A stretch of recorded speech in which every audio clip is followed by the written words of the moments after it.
ඉතින් මම ස්පෙන්ඩ් කරලා තියෙනවා ඩොලර් 48ක්. මම සේල්ස් විදිහට මම හොයලා තියෙනවා 520ක් ඒකට. ඉතින් ඔයාලා කවුද දන්නේ මේ මැෂින් එක මොකක්ද කියලා? කමෙන්ට් එයාලගේ ක්‍රියේචර්ස්ලා හදලා තියෙන හැටි මේ තියෙන්නේ. අයිව එකට ජොයින් වෙලා ඉක්මනට සල්ලි හොයන්න පුළුවන්, ඉක්මනට ඕඩර් එකක් ගන්න පුළුවන්. ඔයාලට පේන හැටි මෙතන මිඩල් කැරක්ටර් එකක් ඉන්නවා. ඊට පස්සේ මෙතන නිකන් අර හෙල් එකක් වගේ තමයි තියෙන්නේ. අපාය වගේ තමයි මේ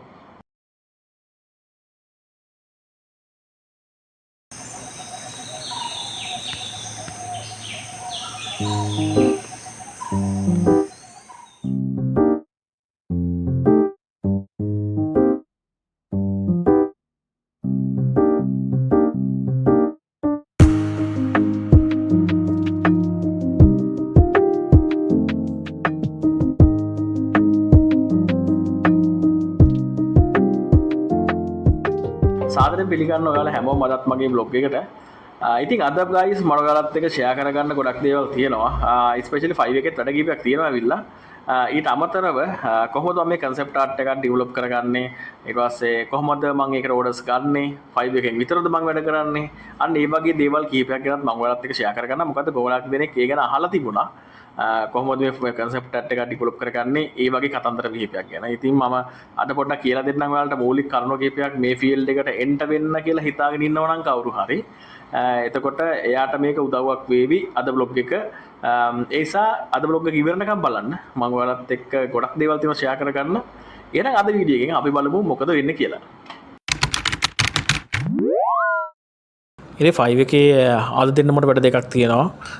මේක දැත්තට මට තා පොඩි වෙලාවයි තියෙන්නේ. ඒ දෙක කම්ප්ලීට් කරලා ඉන්න ඕන ඉස්සෙල්ලාම. අර කලින් ලේට් තිබ්බ ගොඩක් ඒවා ඉවරලා තියෙන්නේ. මේ තව 3ක් තියෙනවා ලේට්. ඒ තුනම රිවිෂන් කතන්දර මම අර කලින් බ්ලොග් එකේදී කියපු වගේම. ඉතින් ඒ වෙලාවට ගොඩක් ඇත්තටම එපා වෙනවා. ඒ වගේ වෙලාවට කස්ටමර්ස්ලා අපිට හරියට ෆීඩ්බැක් එකක් එහෙම දෙන්නේ නැති වුනහම මේ ඒ හින්දා මේ වැඩ ටික හිර වෙලා තියෙන්නේ. අද කම්ප්ලීට් කරන්න මේ දෙක තියෙනවා. කලින් 5 එකේ ඕඩර්ස් හොඳට තිබිලා අර දැන් ඕඩර්ස් අඩු අය ඉන්නවනේ ගොඩක් කෙනෙක් කියන කලින් ඕඩර්ස් හොඳට තිබ්බා ඒවට දැන් ඕඩර්ස් අඩුයි කියලා අර අන්න එහෙම අය try කරලා බලන්න පුළුවන් මේ 5 ads කියන එක හරියද මේක නිකන් අර gig එක ප්‍රොමෝට් කරනවා වගේ වැඩක් ඒතර අපි සාමාන්‍ය දවසට ගාණක් වියදම් කරලා අපි ad එක ප්‍රොමෝට් කරගන්නවා අන්න ඒ වගේ දෙයක් තියෙන්නේ මේකෙත් දැන් මම මේ මගේ last month එකේ මම ප්‍රොමෝට් එකේ මට හම්බෙච්ච ගාණ ඉතින් මම ස්පෙන්ඩ් කරලා තියෙනවා ඩොලර් 48ක් මම සේල්ස් විදිහට මම හොයලා තියෙනවා 520ක් ඒකට ඒතර මගේ ඩේලි බජට් එක මම 2යි විතර දාලා තියෙන්නේ. මේක ඕන ගාන මොකට ඔයාලට දා ගන්න පුළුවන් මට 2 ඇති. මම මේක හැමදාම මේ 5 ads දාන්නේ. මට සාමාන්‍යයෙන් 5 එකේ ඕඩර්ස් අඩුයි කියලා හිතුනොත් මම එදාට ඒ කාලෙට ඉතින් මම 5 ads එක ඔන් කරනවා. නැත්නම් අනිත් කාලෙට මම ඔෆ් කරලා තියෙන්නේ. මේ ඉතින් ඔයාලට දැන් 5 අර කලින් ඕඩර්ස් තිබිලා දැන් ඕඩර්ස් අඩු අයට පුළුවන් මේක try කරලා බලන්න. හැබැයි මේකට gig එක ඒ කියන්නේ gig එක enable වෙලා තියෙන්න ඕන මේ 5 ads වලට. හැම gig එකක්ම දාන්න බෑ. ඒ කියන්නේ එයාලගේ තියෙනවා අපි හොඳට 5 gig එක හොඳට වැඩ කරන්න ඕනේ. ඒක අර දැන් මේක new sellers ලට නම් මේ option එක නෑ මම හිතන විදිහට මේ option එක. ඉතින් ඒ හින්දා කලින් වැඩ කරලා සාමාන්‍ය gig එකට පොඩ rating එකම හැදිලා තියෙන අයට මේක try කරලා බලන්න පුළුවන්. ඉතින් හැම වීඩියෝ එකේදීම ගොඩක් දෙනෙක් අහන දෙයක් තමයි මේ 5 එක පටන් ගත්තේ කොහොමද? ඕඩර් එක කොහොමද ඉක්මනට අරගත්තේ? අර ඒ වගේ දේවල් ගැන. ඉතින් guys මෙහෙමයි. සාමාන්‍යයෙන් මම පටන් ගන්න කාලේ ඇත්තට මේ 5 එකේ කම්පිටිෂන් එක ගොඩක් අඩුයි. ඒ කියන්නේ මේ ෆ්‍රීලාන්සර්ලා වැඩ කරන කට්ටිය ගොඩක්ම අඩුයි. මේ දැන් වගේ ගොඩක් පැතිරිලා නැහැ හැමතැනටම. දැන් අනිත් කන්ට්‍රීස් වල උනත් මේ සීමිත පිරිසක් තමයි 5 එකත් එක්ක ජොයින් වෙලා හිටියේ. දැන් නම් ඇත්තටම ගොඩක් වැඩි. කම්පිටිෂන් හැම කැටගරි කරම කම්පිටිෂන් එක වැඩි. දැන් පොඩ්ඩක් ඉතින් මේ 5 එක ඇතුලේ ගේමක් ගහන්න අල්ලගෙන ඉන්න කියන එක චුට්ටක් අමාරු දෙයක්. ඉතින් මගේ ෆීල්ඩ් එක ගත්තාම මම ඇත්තටම ඉස්සල්ලාම 5 කරන්න පටන් ගත්තේ concept art වලට නෙමෙයි. හැමෝම වගේ මම ඉස්සල්ලාම පටන් ගත්තේ logo design වල. ඉතින් මගේ පළවෙනි order එක ගත්තත් මම logo design වලින්. කොහොම හරි මට එතකොටත් මම illustration කියන දේ කරනවා. ඒත් මම 5 එකේ ඉලස්ට්‍රේෂන් කියන එකක් මේ කියන්නේ මේ මම ඇඳපු චිත්‍රයක් මට සෙල් කරගන්න පුළුවන්ද කියන එක ගැන මට අයිඩියා එකක් තිබෙන්නේ නැහැ කොටින්ම. මම එහෙම ගැන එච්චර ඒක මම හොයලා බැලුවෙත් නැහැ. මොකද මම ඒ දවස්වලදීත් මම සාමාන්‍යයෙන් ලෝකල් වැඩ කරනවා ලෝගෝ ඩිසයින් වගේ දේවල්. ඉතින් මට හිතුණා මම ලෝගෝ ඩිසයින් කරනවානේ. අර 5 එක ගැන හොයපුවාම ඉස්සෙල්ලාම දෙයක් තමයි ලෝගෝ ඩිසයින් කියන එක. ඉතින් මේ මම හිතුවා එහෙනම් මට ලෝගෝ ඩිසයින් මට කරන්න පුළුවන් නිසා මම ලෝගෝ ඩිසයින් එක කරනවා කියලා. ඉතින් අර දැන් වගේ නෙමෙයි ඒ කාලේ තිබ්බ 5 එකේ බයර් රික්වෙස්ට් කියලා එකක්. එතකොට බයෝ රික්වෙස්ට් එකක් කියන්නේ මේ දැන් ක්ලයන්ට් කෙනෙක් හිතන්නකො මම කියලා. මම එතකොට මගේ තියෙන්නේ බයෝ ප්‍රොෆයිල් එකක්, සෙලර් ප්‍රොෆයිල් එකක් නෙමෙයි. එතකොට බයෝ ප්‍රොෆයිල් එකේ මම දානවා ඇඩ් එකක්. දැන් අර අපි ජොබ් එකක් දාන්නේ අන්න ඒ වගේ. ඉතින් මට වෙන්න මෙහෙම කම්පැනි එකට මට ලොගෝ එකක් හදාගන්න තියෙනවා. ඉතින් මේ කොහොමද මම ලෝගෝ එක හදාගන්නේ මේකට කවුරු හරි ඔයාලා හදන කට්ටිය ඉන්නවා නම් මේකට මේ ඔෆර් එකක් දෙන්න වගේ අන්න ඒ වගේ සිද්ධියක්. ඉතින් මම කියනවා මම මේක ඩොලර් 10යි වීදම් කරන්න කියලා.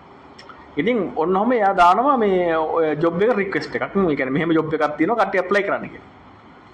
ඉතින් ලෝකෙ වටේම ඉන්න මේ ලෝගෝ ඩිසයින් කරන අයට මේ රික්වෙස්ට් එක යනවා මෙන්න මෙහෙම එකක් මේ බය කෙනෙක් දාලා තියෙනවා. ඉතින් මේකට ඔයාලා ඇප්ලයි කරන්න කියලා. ඉතින් ඊට පස්සේ අපි ඉතින් ඕකට වැල්ලට අරන් සේනම දාලා මම මෙච්චර වැඩක් මම මෙහෙමයි මම මෙච්චර කාලෙක ඉඳන් වැඩ කරනවා. මම මේ වගේ දේවල් වලට දෙනවා මම මේ ගානට දෙන්නම් අර මෙහෙම කියලා ඉස්සර දාලා ඉතින් අපි ඒකට ජොබ් එකකට ඇප්ලයි කරනවා. ඉතින් ඔන්න ඔක තමයි බය රික්වෙස්ට් කියන ෆීල්ඩ් එක තිබ්බේ කොහොම හරි ඔක 2023 වගේ මම හිතන්නේ මට මතක හැටියට 2023 දී 5 එක ඕක නැවැත්තුවා ඔය බය රික්වෙස්ට් කියන එක. බයි රික්වෙස්ට් කියන එක ගොඩාක් වටිනවා 5 එක ඉස්සෙල්ලාම පටන් ගන්න කෙනෙකුට. හරිද? ඉස්සෙල්ලාම පටන් ගන්න කෙනෙකුට බයි රික්වෙස්ට් එක අම්බාණ්ඩ වටිනවා. ඒවට කරුමෙට වගේ ඒක දැන් නෑ ගයිස්. ඉතින් ඒ හින්දා තමයි දැන් 5 එකේ දැන් වැඩ අර ඉස්සෙල්ලාම කෙනෙකුට ඇවිල්ලා ඕඩර් එකක් අරගෙන පොඩ්ඩක් ස්ටේබල් වෙන්න අමාරු ගතියක් තියෙන්නේ විශේෂයෙන්ම බයි රික්වෙස්ට් කියන එක නැති හින්දා. ඔය බයි රික්වෙස්ට් කියන එක අයින් කරලා තමයි බ්‍රීෆ් කියලා ගෙහෙම් මලක් ආවේ. ඇත්තටම මේ ඒක නම් ඇත්තටම වැඩක් නෑ. බ්‍රීෆ් කියන එක කිසිම වැඩක් නෑ. මොකද මතක ඇති කාලෙක මට නම් බ්‍රීෆ් එකේදී ඔෆර් එකක් ඇවිල්ලා නැහැ. ඒ හින්දා ඒක ගැන කතා කරන්න එපා බ්‍රීෆ් කියන එක. ඒක තේරුම් නැහැ. ඉතින් ඔය බයි රික්වෙස්ට් එකකින් තමයි මටත් ෆස්ට් ඕඩර් එක ආවේ. ඉතින් ඒක සාමාන්‍යයෙන් අපි ඩොලර් 5ට 10ට වගේ තමයි කරන්නේ. දැන් ඔයාලා ස්ටාර්ට්අප් එකක් විදිහට ඔයාලා දැන් අපි ඒවා හිතන්න ගිග් එකක් හරි මොකක් හරි දාලා හදනවා කියලා. එහෙම දානකොට ඔයාලා ගිග් එකක් හදනකොට ඩොලර් 5 10න් පටන් ගන්න. දැන් ඒක කරන ඔයාලා ෆීල්ඩ් එක අනුව මම කියන්නේ. ඔයාගේ ෆීල්ඩ් එක වැලියු එක අනුව දැන් හිතන්නකො මම ඉලස්ට්‍රේෂන් කරන නිසා මම දැන් අලුතෙන්ම මම කරනවා කියලා මම ගිග් එකක් දානවා කියලා. ඒ දානකොට මම ඩොලර් 5ට දාලා හරියන්නේ නැහැ. මොකද මේ ඕනම ගොනෙකුට තේරෙනවා මේ වගේ කරන වැඩකට ඩොලර් 5කට වඩා විහිදමක් යනවා කියලා. ඒ කියන්නේ ඕනම කස්ටමර් කෙනෙකුට තේරෙනවානේ මේ ඩොලර් 5ටයි මෙයා මේක මෙච්චර අඩුවට දෙන්නේ. අර එහෙම දෙයක් එනවනේ සාමාන්‍යයෙන්. ඒතර මම අඩුම තරම් ඩොලර් 50ක්වත් දාන්නවා. අන්න ඒ වගේ ඒකේ ෆීල්ඩ් එකට ගයිස් චේන්ජ් වෙනවා. දැන් ලෝගෝ ඩිසයින් වගේ එකක් එහෙම නම් ඩොලර් 5ට දැම්මට කිසිම අවුලක් නැහැ. ඩොලර් 5කට කරගන්න පුළුවන්. ඒ කියන්නේ හැම ලෝගෝ ඩිසයින් එකක්ම නෙමෙයි. සමහර දැන් මිනිමලිස්ටික් වගේ මේ ස්ටයිල් එකක් සාමාන්‍ය ඩොලර් 5ට 10ට අපිට ඉස්සල්ලාම බිගිනර් කෙනෙක් විදිහට වඩ දාන්න පුළුවන්. කිසිම ගැටලුවක් නැහැ. ඉතින් අර ඔයාලා වැඩ කරන ෆීල්ඩ් එක අනුව තමයි ඒක තීරණය වෙන්නේ. ගොඩක් ගණන් වැඩිම දාන්නත් එපා. එතකොට සාමාන්‍ය ඩොලර් දැන් හිතන්නකො ලෝගෝ ඩිසයින් එක පටන් ගන්නවමයි ඔයා ඩොලර් 100ට පටන් ගන්න. කියලා හිතන්නකො. සෝ 100 දැම්ම කවදාවත් ඔයාලට කස්ටමර් කෙනෙක් එන්නේ නැහැ. ඒ මොකද මේ දැන් හිතන්නකො දැන් මම වුණත් එහෙම කියලා කරපුවම ඇයි ඔයාලට දැන් ඔයා 100 දාලා තියෙන්නේ මම ඔයාලට කියලා බලපුවම ඔයාලට කලින් ෆීඩ්බැක් එකක්වත් නැහැ. එතකොට මේ ස්ටාර්ස් මොනවත් ලැබිලත් නැහැ. ඔයාලට කිසිම එක්ස්පීරියන්ස් එකකුත් නැහැ 5 එකේ පේන්න. ඔයාලට පිට කොච්චර එක්ස්පීරියන්ස් තිබ්බත් වැඩක් නැහැ 5 එකේ එක්ස්පීරියන්ස් නැහැ. ඉතින් මම හිතනවා මම දෙපාරක් විතර මම මොකටද මේ ඩොලර් 100ක් වියදම් කරන්නේ. අන්න එහෙම දෙයක් හිතනවනේ. ඒ හින්දා ඔයාලා සාමාන්‍යයෙන් 5ට දාන්නත් එපා. 100ට දාන්නත් එපා. ඉතින් අතරමැදි ගණන් ඔය 20 10 25 30 අන්න ඒ වගේ පොඩි පොඩි ගණන් වලින් ඉස්සෙල්ලාම පටන් ගන්න. මේ එතකොට ගොඩක් වෙලාවට දැන් මේ අර චීප්ම වෙන්නත් එපා. එතන වැලියු එක වැඩිම කරන්නත් එපා. නිකන් මිඩ් රේන්ජ් එකේ වගේ ඔයාලා ගිග් එකක් ගන්න. ඒක ගොඩක් හොඳයි. ඉතින් මේක 5 එකේ ෆික්ස් එකක්. මේක අනිවාර්යෙන් කරලා බලන්න. ඒ වගේම තමයි thumbnail එතකොට title හොඳට දාන්න. අර අපි සර්ච් එන්ජින් වලට හොඳට අහු වෙන විදිහට SEO කරලා ඒ විදිහට හරියට දාන කීවර්ඩ්ස් එහෙම යොදාගෙන අපි ඉස්සරහා වීඩියෝ එකේ මට වෙලාව තිබ්බොත් මම ඔයාලට කියලා දෙන්නම් කොහොමද කීවර්ඩ්ස් එහෙම හොයාගන්න කියලා. ඒ වගේම තමයි දැන් අර අපිට ඉම්ප්‍රෙෂන් එනවා ක්ලික්ස් නැහැ. අන්න ඒ වගේ වෙලාවල් වලට thumbnail මාරු කරලා බලන්න සතියට පාරක් වගේ. එහෙම බල ඔහොම බල කරන්න අනිවාර්යයෙන්ම ඕඩර් එකක් ගන්න පුළුවන්. හැබැයි දැන් තියෙන ප්‍රවණතාවය අනුව 5 එකේ සාමාන්‍යයෙන් සමහර ෆීල්ඩ් වලට හැම එකක්ම නෙමෙයි සමහර ෆීල්ඩ් වලට ජොබ් අඩුයි. ඒ කියන්නේ AI ආපු හින්දා ගොඩක් ජොබ් වලට AI රීප්ලේස්මන්ට් වෙලා තියෙනවා. ඒ නිසා 5 එකම මතින්ම ගොඩ නැගෙන්න හිතාගෙන දැන් ඇත්තටම 5 එකට ජොයින් වෙන්න එපා කියලා තමයි මම කියන්නේ. සමහර ෆීල්ඩ් වලට හැම එකටම නෙමෙයි. දැන් හිතන්න ලෝගෝ ඩිසයින්, ග්‍රැෆික් ඩිසයින් වගේ ෆීල්ඩ් වලට AI වලින් කරගන්න පුළුවන් දේවල් ගොඩක් තියෙනවා. මම කියන්නේ හැම එකම AI වලින් කරගන්න පුළුවන් කියලා. ඉතින් මේ පොඩ්ඩක් ඔයාලා 5 එකේ දැන් අර ස්ටේබල් වෙන්න අමාරුයි. අර මුලින් ඉඳන් ඉන්න කට්ටිය දන්නවා 5 එක දැන් ගත වෙන්නේ කොහොමද කියලා. සමහර ෆීල්ඩ් වලට නැත්තම් මුලින් ඉඳන් හොඳට ඕඩර්ස් තිබිලා අන්තිමට ඕඩර්ස් අඩුයි. ඉතින් අර එහෙම කතන්දරයක් තියෙනවා. මටත් මුල් කාලේ හොඳටම ඕඩර්ස් තිබ්බා. අතරමැදි කාලෙකදී ආය ඕඩර්ස් අඩු වුණා. ඊට පස්සේ දැන් ආයෙත් ඕඩර්ස් වැඩි වෙලා තියෙනවා. ඒ මොකද මගේ ෆීල්ඩ් එකේ ගොඩක් අය AI ආර්ට් කියන එක රිජෙක්ට් කරලා තියෙන දැන්. කියන්නේ ක්ලයන්ට්ලා කාලයක් AI ආර්ට් හොයාගෙන ගියා. ඒක ලාභයි හොඳයි ලීසි කරගන්න කියලා. ඒවට ඒකේ ගොඩාක් ඉෂුස් තියෙනවා AI ආර්ට් වල. ඉතින් මේ දැන් එයාලා ආයි AI ආර්ට් කියන දේවල් රිජෙක්ට් කරලා තියෙන්නේ. දැන් ආපහු කියන්නේ අපි වගේ හෑන්ඩ් රෝන් කරන අයට කියලා ඉලස්ට්‍රේෂන් එක කරගන්න අපි හොයාගෙන එනවා. ඉතින් අපිට ආයෙත් වැඩ වැඩි වෙලා තියෙන්නේ. අන්න අර වගේ මේ ඉතින් සමහර ෆීල්ඩ් වලට වැඩ වැඩි, සමහර ෆීල්ඩ් වලට වැඩ අඩු වෙලා තිනවා ඒ නිසා. ඉතින් ඔන්නම තමයි තියෙන්නේ. ඒ හින්දා 5 ස්ටාර්ට් කරනවා නම් මම මේ කතා කරපු කරුණු ටික අනිවාර්යෙන් මතක තියාගන්න. මේ ටික මතක තියාගන්න. මම හිතනවා මම සුබපතම හැමෝටම මේ කොහොම හරි ඕඩර් එකක් ගන්න ලැබේවා කියලා. ඉතින් guys ඔයාලට මතකද මම කලින් vlog එකේදී කතා කරමු මෙන්න මේ sketch එක. ඉතින් මේක මම වැඩ ඉවර කළා දැන් ඒක කම්ප්ලීට් කරලා තියෙන ඕඩර් එක. ඉතින් මම ඔයාලට පෙන්නන්නම් කොහොමද ඒක මම හදලා තියෙන්නේ කියලා. ඉතින් ඔයාලට පේනවා ඇති මෙන්න මේ විදියට. මේ විදිහට සම්පූර්ණ ඉලස්ට්‍රේෂන් එක ඉවර වෙලා තියෙන්නේ. එතකොට logo එක වෙනම හදලා තියෙන්නේ මම. logo එක වෙනම තැනක හදලා මම මෙතන ප්ලේස්මන්ට් කරා ආර්ට් එකට ගැලපෙන විදිහට. ඉතින් මේ ඉන්නේ කැරක්ටර්ස් ටික. ඉතින් මේ සේරම concept art එකක් විදිහට ඩෙවලොප් කරපු ආර්ට් එකක්. ඉතින් මේක ගේම් එක කී ආර්ට් එකක්. එතකොට ඔයාලට පේන ඇති මෙතන මිඩල් කැරක්ටර් එකක් ඉන්නවා. ඊට පස්සේ මෙතන නිකන් අර හෙල් එකක් වගේ තමයි තියෙන්නේ. අපාය වගේ තමයි මේ සීන් එක පේන්න ඕනේ කස්ටමර්ට. ඉතින් යන්නේ මේ වගේ දේවල් මැජික් යන්නේ මේ වගේ සම්බන්ධ දෙයක් තමයි මේකෙන් අපිට පෙන්වන්න උවමනාව තිබ්බේ. ඔයාලට මතකද මම කලින් vlog එකේදී කීවා මම අර ස්ටුඩියෝ එකට පොඩි අයිටම් ටිකක් ඕඩර් කරා කියලා. ඉතින් ඒකක් අද ඇවිල්ලා තිබුණා. මේ තියෙන්නේ ඒක ඔයාලට පේනවා ඇති. මේක ඇත්තටම මයික් එකක්. ස්ටුඩියෝ මයික් එකක්. ඉතින් මම හිතුවා ඇත්තටම මේක ගොඩක් හොඳ ඇති කියලා. මේකේ මම රිව්ස් බැලුවා Google එකේ. මට මේක ප්‍රොඩක්ට් එක අලුත් තින්දා ලොකු අලුත් රිව්ස් මට බලා ගන්න බැරි වුණා. කොහොම හරි මම ChatGPT කෙනෙකුත් ඇහුවා. එයාත් කිව්වා මේක හොඳ ඇති කියලා. මොකද මේක අලුත් ප්‍රොඩක්ට් එකක් නිසා. කොහොම හරි මම මේක බයි කරා. ඒ වුණාට මේක මම හිතුව තරම් නම් ඇත්තටම මේ ක්වොලිටි මදි කියන එක තමයි මගේ අදහස. මොකද මේ වොයිස් එක රෙකෝඩින් වෙන්නේ මේ ගොඩක් ලං වෙන්න ඕනේ මයික් එක. අර ඉතින් ඒක පොඩ්ඩක් කරදරයි කියලාත් මට හිතන වෙලාවකට. ඉතින් මේක ගන්න හිතාගෙන කවුරු හරි ඉන්නව නම් පොඩ්ඩක් දෙපාරක් හිතලා බලන්න කියන එක මම ඔයාලට කියනවා. ඉතින් ඕකයි වැඩේ. ඉතින් ඒක මම කරමු මොඩ වැඩ. ඉතින් ඔයාලා අහපු තව දෙයක් තමයි මේ කොහොමද මේ concept art field එකට join වෙන්නේ?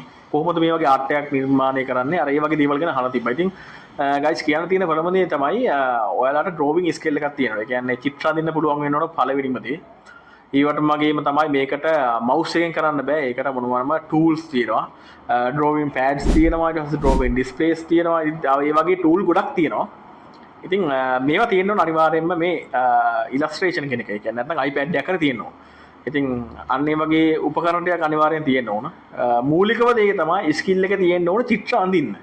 හැබැයි ඉතින් එහෙම ඔයාට ස්කිල් එක තියෙන කෙනෙක් නම් ඒක ඩෙවලොප් කරගෙන මේකේ ගොඩාක් ඩොලර් මේ උපයන්න පුළුවන්. හරිද? earn කරන්න පුළුවන් සෑහෙන. 5 එක විතරක්ම නෙමෙයි. ඊට අමතරව outsource අපිට ගොඩක්ම earn කරන්න පුළුවන්. ඉතින් ඉස්සරහට ඒ ගැන වෙනම vlog එකක් ඕන නම් කමෙන්ට් එකක් දාන්න guys. කොහොමද මම concept art කරන්න පටන් ගත්තේ සහ ඒ දේවල් කොහොමද ඉගෙන ගත්තේ? ඒ වගේම තමයි ඔයාලට ඉගෙන ගන්න පුළුවන් කොයි වගේ තැන්වලද කෙනෙක් ගැන මම ඔයාලට කියලා දෙන්නම්. ඉතින් ඒකට රික්වෙස්ට් කරන්න කමෙන්ට් සෙක්ෂන් එකේ මම ඔය සාත vlog එකකින් ඒක ගැන සම්පූර්ණ විස්තරයක් මම ඔයාලට කියලා දෙන්නම්. ඉතින් ගොඩක් දෙනෙක් හිතාගෙන ඉන්නවා මේ 5 එකට join වෙලා ඉක්මනට සල්ලි හොයන්න පුළුවන්, ඉක්මනට order එකක් ගන්න පුළුවන් අන්න ඒ වගේ දෙයක්. 5 එකත් එක්ක වැඩ කරනවා නම් ඉවසීම කියන දේ අංක එකට තියෙන්න ඕන. මොකද අපිට සෑහෙන කාලයක් බලාගෙන ඉන්නවා order එකක් ගන්නවා මම කලින් කිව්වා වගේ. ඉතින් මෙහෙම බලාගෙන ඉන්න අතරේ වට ගන්න පුළුවන් දෙයක් තමයි ඔයාගේ ස්කිල් එක අප්ඩේට් කරගන්න. මම අර ගොඩක් අය වගේ කමෙන්ට් කරලා අහලා තිබ්බා මේ දේවල් ගැන. ඉතින් මොකක්ද අනද කරන්න ඕන? ඔයාලා ගෙදරට වෙලා ඉන්නකොට දැන් ඔයා ග්‍රැෆික් ඩිසයින් කරන කෙනෙක් නම් ඩේලි ප්‍රැක්ටිස් කරන්න. හැමදාම මොනවා හරි හදන්න. ඒ කියන්නේ මම දැන් ඔයාලට වැඩ ඉන්නෙත් නැත්තම් හිතන්න නිකන් Google එකේ නිකන් මොනවා හරි හොයලා බලලා YouTube එකේ ටියුටෝරියල් එකක් හරි බලලා මේ මොනවා හරි දෙයක් අලුතෙන් හදන්න. මොනවා හරි අලුත් ස්කිල් එකක් හදා ගන්න. ඒ කියන්නේ මොන මිනිමලිස්ටික් ලෝගෝ හදන කෙනෙක් කියලා හිතන්නකෝ ඔයා. ඔයා ජීවිත කාලෙම ඒව හද ඉන්න එපා. ඔයා ඊටකොට තව ඔය මැස්කොට් වගේ ලෝගෝ, එතකොට තව ලක්සරි ලෝගෝ, අන්න ඒ වගේ ලෝගෝ කැටගරිස් ගොඩාක් තියෙන ඕඩර්ස් තියෙන. ඉතින් අන්න ඒ වගේ ඒව හදන්න try කරන්න. ඒව හදන්න පටන් ගන්න. එතකොට දැන් ඔයා ඉලස්ට්‍රේෂන් කරන කෙනෙක් නම් ඔයා concept art විතරක්ම කරගෙන ඉන්න එපා. ගේම් ආර්ට් වලටත් බහින්න. ඊට පස්සේ බුක් ආර්ට් වලටත් කරන්න. ඊට අමතරව දැන් ගොඩක්ම ෆේමස් ගොඩක්ම වැඩ තියෙන එකක් තමයි මේ පොඩි අයට කියන්නේ චිල්ඩ්‍රන් බුක් ඉලස්ට්‍රේෂන් කියන්නේ. ඉතින් පොඩි ළමයින්ට කරන්න තියෙන ඉලස්ට්‍රේෂන් වලට සෑහෙන වැලියු එකක් තියෙනවා. කරන්න පුළුවන් අය ඒක කරන්න. ඇත්තට මේක ගොඩක්ම හොඳයි. ඇත්තට මේක ගොඩක් මමත් ආසම දෙයක්. මමත් මේ චිල්ඩ්‍රන් බුක් ඉලස්ට්‍රේෂන් කියන එක මම ගොඩක්ම ආසයි. සෑහෙන කාලෙකින් මම බලාගෙන ඉන්නවා මේ පැත්තට එන්න වෙන්න. ඒනොත් මට තාමත් වෙලාවක් හම්බුන්නේ නැහැ. නමුත් මම try කරනවා. මොකද මම චිල්ඩ්‍රන් බුක් ඉලස්ට්‍රේෂන් කියන එක ඇත්තට මට ගොඩාක්ම ආස දෙයක්. ඒක මට ඔළුවටත් හරි නිදහසක් දැනෙනවා මේ වගේ ආර්ට් එකක් කරනකොට. ඉතින් මම ඔය බුක් ෂොප් එකකට ගියා ගොඩක් වෙලාවට ඔය පොඩි අයට ලියලා හදලා තියෙන ඔය චිත්‍ර කතා පොත් ගොඩක් ලංකාවේ වනේ මේ. ලංකාවේ නෙමෙයි guys. ලංකාවේ ගොඩක් ඒවා තියෙන දැන් තියෙන EI. ඒක නේ වැඩක් නැහැ. ගොඩක් ඔය ඉංග්‍රීසි novels තියෙනවා. ඒ පොඩි අයට තියෙන ඒවා. ඉතින් මම කරන්නේ ගොඩක් වෙලාවට මේ ඒ වගේ ඒවා ගොඩක් වෙලාවට මම ගිහිලා බලනවා. ඇත්තටම මාරම ආසාවක් තියෙන ඒ වගේ ඉලස්ට්‍රේෂන් එකක් දැක්කම කියවන දේවල් ගොඩක්. අර අපේ මයින්ඩ් එකත් නිකන් පොඩි එකකගේ මයින්ඩ් එකක් වගේ තමයි ඒ වෙලාවට. ඉතින් අන්න ඒ වගේ ෆීල්ඩ් එකකට ජොයින් වෙන්න ලංකාවේ කරන අය සෑහෙන්න ඉන්නවා. ගොඩාක් earn කරන්න පුළුවන් ෆීල්ඩ් එකක් ඒක. මේ සෑහෙන්න earn කරන්න පුළුවන්. ඒ වගේ තමයි ඒක මාරම ෆීල් එකක් වෙනවා. හරිද? ඉතින් වල පේන ඊටපස්සෙන් තියෙන්නේ මගේ ආර්ට් බුක් කලෙක්ෂන් එක. දැන් ආර්ට් බුක් කලෙක්ෂන් එක බලමු ගිහිල්ලා මොන වගේද ආර්ට් බුක් මං ගාව තියෙන්නේ. ඒ වගේන් මම ගන්න වැඩ මොකද්ද කියලා. ඒතර ඔයාලට අයිඩියා එකක් ගන්න හැකි. ආර්ට් බුක් එකක් අරගෙන මොකද්ද කරන්න පුළුවන් කියලා. හරි මං හිතනවා ඔයාලට පේනවාද කියලා මේ තියෙන්නේ ෆැන්ටසි ආර්ට් බයිබල් කියන එකක්. ඇත්තට මේකේ තියෙනවා ගොඩක් වෙලාවට අපිට ෆැන්ටසි ආර්ට් එකක් හදාගන්න ඕන කරන දේවල් ගොඩක්. හරිද? දැන් මේ ඩ්‍රැගන්ලා යාන්නේ වගේ දේවල්. එතකොට මම රෆ්ලි පෙන්නන්නේ. මම ඔයාලට ඕන පස් වෙලාවක වෙනම ගේන්නම්. කොහොමද ස්ට්‍රක්චර් හදාගන්නේ, ලයිට්නින් හදාගන්නේ කොහොමද? ඊට පස්සේ ඩ්‍රෝවිං කරන්නේ, එතකොට රිසර්ච් කරන්නේ කොහොමද ඒවට? අන්න ඒ වගේ දේවල් ගැන මේකේ කියලා දෙනවා. ඔය මේකේ තියෙනවා ඒන්ජල්ස්ලා, එතකොට වැම්පයර්ස්ලා. අර මේ ගැන මේ බයිබල් එකේ ගොඩක් දේවල් තියෙනවා.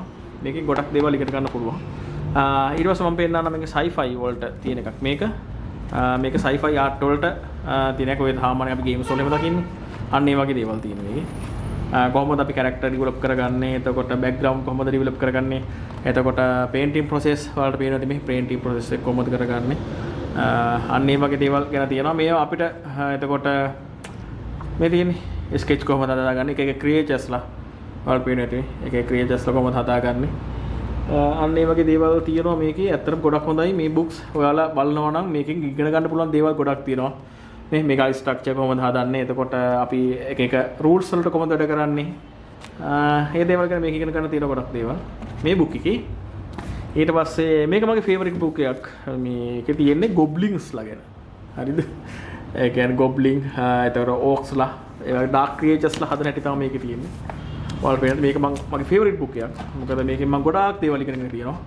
ඔයාලා පේනද මේ එක එක අපි ඔයාලා දැකලවත් නැති හිතලවත් නැති ක්‍රියේචර්ස්ලා ඉන්නවා. ඒ කියන්නේ මිත්‍යා මතවල තියෙන චරිත මේ තියෙන guys. හරි. ඉතින් යාළුවා හදන හැටි මේ ඔයාලට පේන ඇති මේ ඕක්ලා එතකොට ගොබ්ලින්ස්ලා ඔයාලට පේන ඇති මේ ගොබ්ලින්ස්. ඔය හැරි පොටර් එකේ එහෙම ඉන්නේ. ඒ වගේ ගොබ්ලින් කැරක්ටර් ගොඩක් තියෙනවා ගේම්ස් වල එහෙම. ඔබ ගේම් ගහන කෙනෙක් නම් ඒක ගැන දන්නවා අනිවාර්යයෙන්ම. මේ තියෙන ඒ වගේ යාළුවා හදන හැටි යාළුවගේ ඩීටේල්ස් හදන හැටි ඔයාලට පේනවා. අන්න ඒ වගේ දේවල් ගැන මේ බුක්ස් එකේ තියෙනවා. ඊට පස්සේ මේ වගේ ගොඩක් තමයි මෙතන තියෙන්නේ. ඊට මේකත් sci-fi සිද්ධියක් තියෙන sci-fi සිද්ධියක්. ඊට පස්සේ සෝම්බි තියෙනවා. ඊට පස්සේ මම වලට අපෙන්නම් නම් ඊට පස්සේ මේ මූවි ආර්ට් බුක් එකක් අරගෙන මොකක්ද ඒකේ තියෙන්නේ කියලා. මේ තියෙන්නේ කෝඩ්ස් මේක පට්ට බරයි මේ බුක් එක හරියද? මේක හાર્ඩ් කවර් එකක් තියෙන්නේ සෑහෙන්න බරයි. මේ අල්ලන් ඉන්න හරිය අමාරුයි. ඊයින්ද මම මේක ඩෙස්ක් එක උඩ තියලා ඔයාලට පෙන්නන්නම්. මේ බුක්ස් ටික මම ඩෙස්ක් එක උඩ තියලා පෙන්නන්නම් ඔයාලට ඉන්න. ඉතින් guys මේ තියෙන්නේ Godzilla එකේ ආර්ට් බුක් එක මුල් කවර තියෙනවා විදියට. මේ Godzilla 1 මූවි එක. ඉතින් මේකේ තියෙනවා මේ මෙයාලා ෆිල්ම් එක ෂූට් කරද්දී එයාලගේ ට්‍රික්ස් අර මේවා කොහොමද ඩිරෙක්ටින් කරලා තියෙන්නේ අර ඒ වගේ දේවල්. මේ තියෙන concept art එකක් ඔයාලට පේනවා ඇති මේ official concept art එකක් කොමින් මම පෙන්නන්න. මේ තියෙන official concept art එකක්. ඉතින් අන්න ඒ දේවල් ගැන මේ බලන්නකෝ. කොහොමද අර Godzilla අර හිමි හිර වෙලා මේ මෙහෙමයි. මේ හැම දෙයක්ම මේ පොතේ තියෙන හැම දෙයක්ම මූවි එකේ නෑ. ඒ කියන්නේ concept art එකක් නේ සංකල්පයක් නේ. ඉතින් අර එහෙම හදපු සංකල්ප ගොඩක් එකතු කරලා තමයි ෆයිනල් රිසල්ට් එකක් එන්නේ. හරිද? මේ අන්න එහෙම දේවල්. ඔයාලට මතක ඇතිනේ Godzilla මුටෝ නේද? මුටෝ හර මියුටෝ හරි. මට හරියට නම් මතක නැහැ. මුටෝ වෙන්නේ නැති. මුටෝ හිටපු මේ ප්ලේස් එකකට මතකද ලෝ අර පතලක් වගේ කඩ වැටෙන්නේ එහෙම. අන්න ඒ ප්ලේස් එකේ ඒ සීන් එක කොහොමද කැමරාවට කැප්චර් කරගන්න කියන එක තමයි මේ concept art එකේදී කරලා තියෙන්නේ. මේ බලන්න පේනවද? අන්න ඒ වගේ දෙයක් තියෙනවා. ඊට පස්සේ මේ මියුටෝද මුටෝද මට නම් මතක නැහැ guys. මතක තියෙන කෙනෙක් මේ කමෙන්ට් එකක් දාන්න. අර මේ තියෙන ඒ සීන් එක වලට මතකද? එයා මෙතනින් ඉස්සෙල්ලම් එයා මෙයාගේ කැකුන් එක කඩාගෙන එළියට එන්නේ. අන්න ඒ සිද්ධිය තියෙනවා. ඉතින් මෙන්න මේ වගේ ගොඩක් දේවල් තියෙනවා. මුටෝ වගේ මට මතක හිටියා. අනේ මට හරියට නම් මතක නැහැ guys. මේ ඉන්නේ මෙන්න මෙයා ගැන මෙයාම මේ සම්පූර්ණ concept art එකක් තමයි ඉස්සෙල්ලාම create කරලා තියෙන්නේ. ඔයාලට මතකද මෙන්න මේ scene එක එහෙම. මෙන්න මේ scene එක එහෙම තියෙන්නේ. ඊට පස්සේ මේ තියෙන්නේ ඒකේ final result මේ තියෙන එක තැන් වලට හදපුවා. මම මේ වගේ concept art වලට ගොඩාක් කැමතියි. ඔයාලට මේක ඇත්තට මේවා බලන්න පුළුවන් නම් මේකෙන් ඔයාලට සෑහෙන idea එකක් ගන්න පුළුවන්. මේ ඔයාලා කරන art වලට. ඒ හින්දා මේ concept art වගේ field එකකට එනවා නම් මේවා ජොබ් නැති වෙන ෆීල්ඩ් නෙමෙයි හැමදාම ජොබ් තියෙන ෆීල්ඩ්. ඒ කියන්නේ ෆිල්ම් කියන දේවල් හැමදාම හැදෙනවනේ. මොකද AI වලින් මේ වගේ දේවල් රීප්ලේස් කරන්න බෑ. ඒ නිසා මේ වගේ ෆීල්ඩ් එකකට ජොයින් වෙලා හිතා ඉන්නව නම් මම highly recommend කරනවා මේ වගේ books ඔයාලා අනිවාර්යෙන් බලන්න ඕන කියලා. මේ තියෙන්නේ Avatar movie එකේ Avatar 1 එකේ Art of Avatar book එක.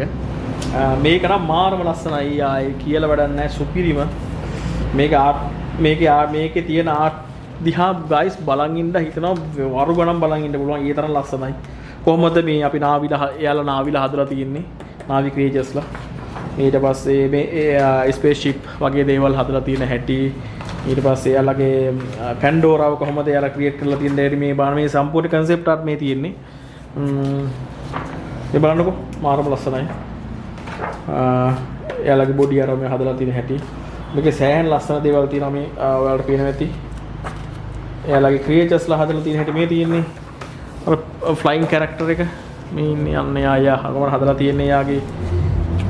ඇත්තටම මේක මාරම ගති ආර්ට් බුක් කියන එක මම ලංකාවේ නම් ඇත්තට මේවා ගන්න නෑ ගයිස්. මේවා ගන්න තියෙන්නේ ගොඩක් කරලා Amazon එකකින් වගේ තමයි මම නම් බයි කරන්නේ Amazon එකකින්. ඉතින් මේ බජුට්ටක් ගන්න ඒවට අපිට සෑහෙන දේවල් මේකේ ඉගෙන ගන්න තියෙනවා. ඉතින් ඔන්න ආර්ට් බුක් එකේ කතන්දරේ ඒ වගේ මේ තියෙන මේ වගේ ආර්ට්. ඊට පස්සේ ඊට අමතරව තව තියෙන මේ තියෙන Good Dinosaur movie එකේ මේකේ thought ටික මාරම ලස්සනයි. කොහොමද යාලා ඒක හදලා තියෙන්නේ හැටි characters ටික මේ dinosaur එක කොහොමද develop කරලා තියෙන්නේ ඊට පස්සේ ඒකත් එක්ක ඉන්න අනික් characters painting style අන්න ඒ වගේ දේවල් ගොඩක් තියෙනවා. මාරම ලස්සනයි. මේ book මාරම ලස්සනයි. මාරම ගති. පට්ට. ඉතින් ඔන්නම තමයි ආර්ට් බුක් කතන්දරේ තියෙන්නේ. ඉතින් ඔයාලා කවුද දන්නේ මේ මැෂින් එක මොකක්ද කියලා? කමෙන්ට් එකක් දාන්න බලන්න. මේකෙන් කරන්න පුළුවන් බිස්නස් එකක් ගැන මම ළඟදී වීඩියෝ එකදී අරන් යනවා. කමෙන්ට් එකක් දාන්න මොකක්ද මේ මැෂින් එක මොකක්ද කරන්න පුළුවන් බිස්නස් එක කියලා. ඉතින් ගොඩක් දෙනෙක් කියලා තිබ්බා බ්ලොග් එක ටිකක් දිගට හදන්න කියලා. ඇත්තටම මේ මට දිගට හදන්න ටයිමින් එක මදි. මට ටයිමින් එක මැනේජ් කරගන්න ඇත්තටම ගොඩක් අමාරුයි මේ දවස්වල වැඩ තියෙන හින්දා. ඉස්සරහට ෆ්‍රී කාලයක් තිබ්බොත් මම ටිකක් දිග බ්ලොග් එකක් ගරන් එන්න. ඉතින් ඔයාලට මතක ඇති අද මම කතා කරපු කාරණා ගැන මොහොත ගැටලුවක් තියෙනවා අනිවාර්යයෙන් කමෙන්ට් සෙක්ෂන් එකේ දාන්න. ඒ වගේම ලබන සතියේ මම වීඩියෝ එකේදී ඔයාලට මම ෆ්‍රීලාන්සර්ලා විදිහට වැඩ කරන්න පුළුවන් ලංකාවේදී කරන්න පුළුවන් බිස්නස් ගැන පොඩි අයිඩියා ටිකක් දෙන්නම්. ඒද ලබන සැරේ වීඩියෝ එක අනිවාර්යෙන් බලන්න. මොහොත ගැටලුවක් තිබ්බොත් කමෙන්ට් එකක් දාන්න. මම පුළුවන් හැම එකකටම රිප්ලයි කරනවා. එහෙනම් subscribe කරලා නැති අය subscribe කරන්න. ළඟදීම තාම මේ වගේ බ්ලොග් එකකින් හම්බෙමු. එතන ගිහලා එන්න. See you soon guys.